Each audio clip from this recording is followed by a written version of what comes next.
Nokias mobilitātes izstāde pilnībā apliecina savu nosaukumu, jo mobilitāte attiecās uz visu, kas brauc pa sauszemi, kas lido pa gaisu vai peld pa ūdeni.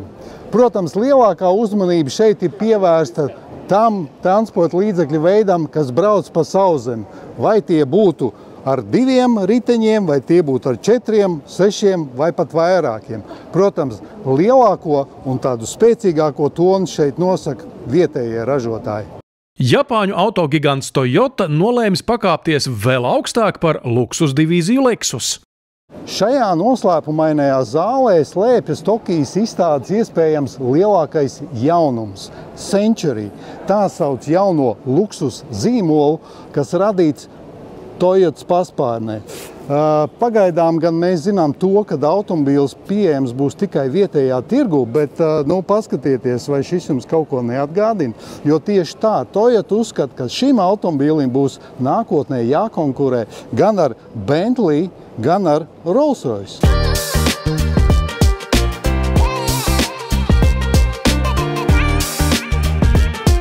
Šeit ir vēl viens Century piemērs, kādam nākotnē vajadzētu izskatīties luksus klases modelim.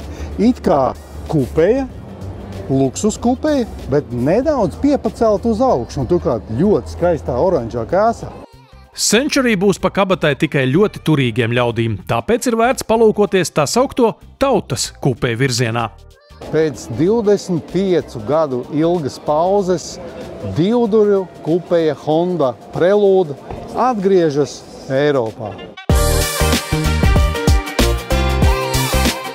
Prelude salonā viss ir pēc Hondas standartiem.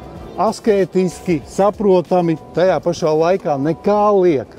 Šeit viss ir paredzēts, lai cilvēks, kas sēdētu pie stūres, izbaudītu katru kilometru. Esmu pārliecināts, ka Latvijā ir gana liels Honda Prelude fanu pulks, kas patiešām pirmām kārtām cienīja šo automobīlu par tā braukt prasmēm.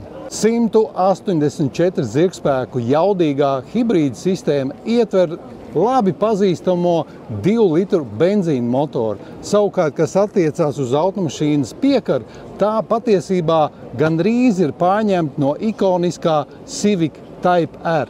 Paredzams, ka Latvijā Honda Prelude ieradīsies nākamā gada, jeb 2026. gada pavasarī. Pagaidām, protams, nav zināms par cenām, bet noteikti tā nebūs maza.